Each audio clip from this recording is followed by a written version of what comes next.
Good morning, students. Today we have our English lecture, and I hope all of you have filled up the Google form sent by Sindhuja teacher. She has sent one Google form related to the second chapter, that is Swiss Family Robinson, a synopsis. And earlier we have also posted one Google form related to the poem Life 1.1. I hope all of you have completed that. Today, we will be dealing with a new topic, that is in writing skills. We will start off with expansion of idea. It's a very, very important part of creative writing, children.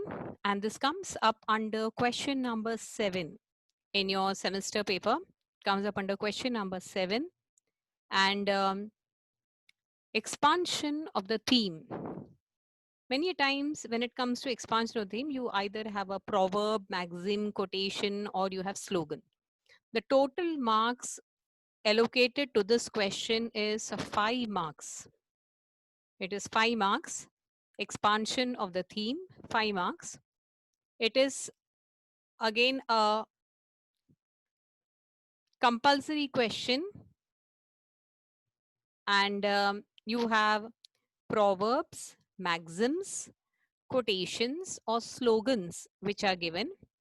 And let us now see what are the rules and regulations that you need to follow in order to deal with this writing skill in an effective manner. The question indicating the theme of the idea to be elaborated would be provided in the paper. Generally, there are 2 topics given or 3 topics given. You have a choice here, and you will have to select one of the topics and then expand that. Now, expansion of idea is actually just the opposite of writing or summarizing. Here, you have to expand or you have to provide examples, explain, okay? Also connect it with how important that particular proverb or maxim is in the life of an individual. What are the positive and the negative aspects associated with that particular proverb? So let us try to find. First thing is you have to understand the proverb or the saying or the maxim which is given. Unless and until you understand it well, you will not be able to explain it properly. You won't be able to expand it well. So you have to, children, prepare actually for this particular writing skill. In the SSC board exam assignments which are to be submitted by the children, and even for the 9th standard, there is an assignment where you need to write 25 proverbs and their meanings. And the common proverbs which are generally asked for expansion of idea. This particular question, when we deal with it, what happens is you know the meaning of most of the proverbs and idioms, proverbs and maxims, and you will be able to understand it better, what it means, and then expanding it and giving examples becomes easy. So first, read the question, understand the idea or the theme to be elaborated, to be expanded. Organize your points and examples logically. Sometimes many times when we read something, our mind starts thinking very quickly and number of points keep coming to us. But it is very important when you do creative writing, you have to organize your points well. So always when you allocate 15 minutes, you can allocate in the while you are attempting the paper, you can allocate 15 minutes for this expansion of idea. And first 5 to 7 minutes, think about what you want to write. So use a pencil and jot down the points in the paper, and then later on start writing. So organize your points well and examples logically. Avoid repetition as far as possible. Even if you're going to explain the same point, you use different vocabulary if your vocabulary is good, you will be able to explain the same thing using different words. That is very important. Express your views in a polite, firm, but convincing manner. Many a times, don't use any rude language, abusive language. Whatever has to be said, try to uh, put up the sentences in a more positive manner rather than stressing more on the negative aspect. Language use must be simple, logical, and lucid. Do not use too much of decorative language. You can actually uh, use quotations of great personalities also. Many a times, one particular proverb may have several other proverbs related to it. For example, if you have a proverb like, all that glitters is not gold. All that glitters is not gold is everything that shines cannot be considered as gold. That is one literal meaning. Do not be carried away by the outward appearance of something. So, same proverb can be given in another way. Appearances can be deceptive. It means all that glitters is not gold. Another proverb which is related or which gives almost the same idea is, do not judge a book by its cover. So, all the three have almost the same meaning. So, while you are expanding a proverb, if you find that there are some other proverbs which are closely associated with it, you can actually quote those proverbs also. Include quotes, authentic facts, creativity, which would add value to the answer. Do not use lot of statistical information. Do not give any statistical data. But if supposing you have real life examples, then give examples from real life instead of going to mythological stories or any of the day-to-day incidents or events or happenings. Or if you could use some material from the lesson which is already done in the prose part, that would be very good, children. If you are able to take up examples from the textbook, then it will be very good. For example, if you are going to make if you have a topic like life is not a bed of roses, you can use the poem, the first poem, Life, and you can even quote from that and make your creative writing really very, very effective. Be sure to write an interesting beginning and a meaningful ending while attempting or writing this answer. Now let us see how the marks are allocated. Title and beginning, you have 1 mark. Vocabulary and grammar, 1 mark. Appropriate points, you have whether you have covered all the points. Okay, sometimes, when the proverb has two aspects, we try to deal with only one aspect and we tend to forget to expand the other part of it, other aspect which is given. So that should not happen. So appropriate points should be there, logical order should be there, and conclusion. Expansion of ideas, generally you have to limit yourself to 100 words, children. That means only one full scape you are supposed to write, not more than that. Now let us see the tips how to score well in this question. Read the question properly for proper understanding. Note down your points in logical order. Ensure all the key points are included in the answer that you write. Include an interesting beginning, example, a quotation, a meaningful ending. Sometimes you can actually pick up all these quotes from the internet related to a particular lesson. And then, you can just try to use these stick on papers and try to put that up in the where the title of the lesson is there, so that what happens is when you are revising that particular chapter, you know that this expansion of idea can come up related to this lesson, and you can remember these quotations and you can use it well. Okay, so quotations you can pick up, so you get a lot of quotations on success, life. Okay, attempt the question based on the marks allocated. So we know 5 marks are allocated, so accordingly we need to attempt the question and write just one full scape paper. Study the solved examples attentively. So when you are writing, when you are expanding the idea, try to avoid words like you, I, No personal pronouns should be used. It must be put up in a general way, as if you're talking about the entire mankind. And so, therefore, do not use any personal pronouns. Don't give personal examples. Okay. Try and expand the idea on your own to enhance your ability to attempt the question in the examination. Even if you go through that particular expansion of idea, you have learnt it or you have picked up a lot of points from a certain book. Try to make the beginning and the ending of it slightly different. So therefore, the question of copying from somewhere or reproducing something which somebody else has already written, that will not happen. Points can be same, but then the beginning and the ending, if you try to make it different, you will always be at an advantage. Okay. In the second chapter, you have an expansion of idea. Courage and resourcefulness are keys to overcome problems. Okay. Now, there are two words here, courage and resourcefulness. And we need to deal with both. Okay. That's why I told you that when we are expanding a particular idea, we must cover all the points.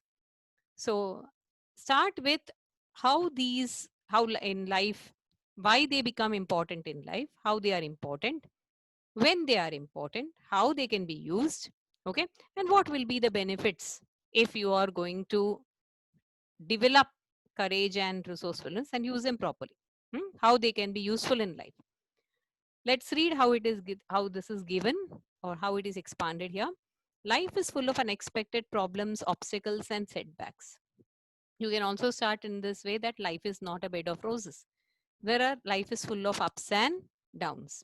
Life is a challenge, and everyone faces challenges almost every now and then. To successfully overcome many of these difficulties, you must have courage and resourcefulness. Okay. So many times what happens is when there are no difficulties, you don't understand the importance of courage and resourcefulness.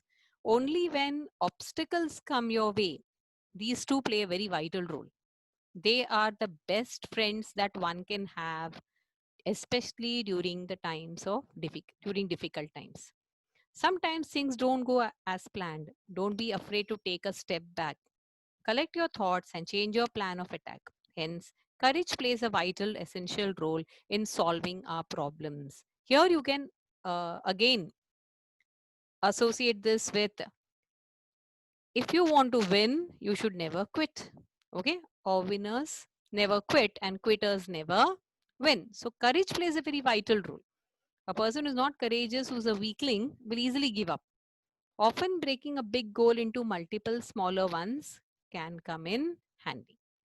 Then they have gone on to explain the second part of it, that is resourcefulness. What is resourcefulness? You know, the Swiss family, Robinson, all the family members, especially father, was very, very resourceful. Every single thing that they could lay their hands on, they tried to use it to the best of their capacity to make themselves more comfortable. Okay. Resourcefulness is the ability to deal promptly and effectively with difficulties if you are courageous enough. In an emergency, keeping calm, quickly assessing the situation, and taking the rightful action makes you resourceful. Okay. You can relate this to what you call as to the life of a student also when you're giving an example. Okay. Courage and resourcefulness. You can give a lot of examples from history that resources were very limited. When it comes to a small army, resources were very limited. But the courage of a leader, a brave Maratha, for example, like Baji Rao, or it can be Baji Prabhu Deshpande or Tanaji Malusre. Okay, how their courage and resourcefulness played a vital role in leading them towards their goal, and they were successful. So, therefore, taking the right action makes you resourceful. It often involves devising a creative, ingenious, and unique solution. Resourceful person thinks his way through, over, or around the obstacles or difficulties that block his path. He doesn't give up. Necessity is the mother of invention, and therefore he thinks what can be done in order to come out of the situation. Whatever is available, he uses that in order to come out of the situation. In one method doesn't work, he tries another. So, resourcefulness, when you are resourceful, when you're courageous, you never give up, you don't quit. So, see how you effectively this has been explained. A resourceful person is fully alert, aware of his environment, and thinking about what is occurring around him. He will accomplish what needs to be done by strategy, skill, or a new approach. So, the same thing, the thrill of victory will begin to regularly replace the agony of defeat. Many times you're not able to use a lot of words, but then what happens is, children, for this question, you need to prepare. A part of the expansion of idea, you can actually learn it, and then you can add on your own points and your own examples. Okay, overcoming challenges is how we grow. So there is a logical conclusion also to the particular expansion of idea. Never forget, there's a concluding line: to tackle trials and tribulations, that means difficulties, be courageous and practice resourcefulness. So you begin with the expansion of idea by explaining that, and then give examples, give day-to-day examples, explain how that particular proverb is applicable to our own life. Okay, and the um, positive aspects of it, the negative aspects of it. Okay, and then finally you conclude and come back to that same idea, and in a nutshell summarize it again, and then conclude. Okay, so I hope all of you have understood. It is very important to focus on the points. 5 mark question it is, and it is something which is a little easy to tackle if you prepare for it. Because many a times you find that in the board question paper, as well as in the ninth standard semester papers, the topics which are generally asked are more or less the same. The wordings may slightly change a little bit, but then if you have prepared around 15 to 20 expansion of idea over a period of 2 years, say ninth and 10th standard, if you devote time and you write one page and you keep it ready, what will happen is most of the topics are overlapping. For example, uh, honesty is the best policy. Okay, this particular topic, simple way we know, it is very good to be truthful always. What are the benefits of being truthful? But the same topic was twisted in the board paper, in one of the March board paper, and the topic given was dishonesty never pays. So what was the entire this was the child had to understand honesty is the best policy. It means the same, dishonesty never pays. So therefore, if you think a little bit, you will be able to. That is why take time. 15 minutes you can allocate for this particular question in the paper. And what you need to do is, first 5 to 7 minutes, you decide what you want to write, how you want to begin, and then afterwards you attempt the question. And once you prepare, have a book, and whenever you find something interesting related to a particular topic, cut out that particular part and keep it with you, or search for some quotations related to that particular topic. And I will try to give you the expansion of idea which are related to various chapters in the prose lesson, so that during this lockdown period, when you have a little bit of free time, you will be able to prepare well and collect material so that you will be able to use it at a later date. I'll also put up the images of some of the expansion of idea. Okay, uh, try and read this particular these expansion of idea, and try to write one or two. We'll be giving you some assignments, and these assignments have to be put up in the English notebook.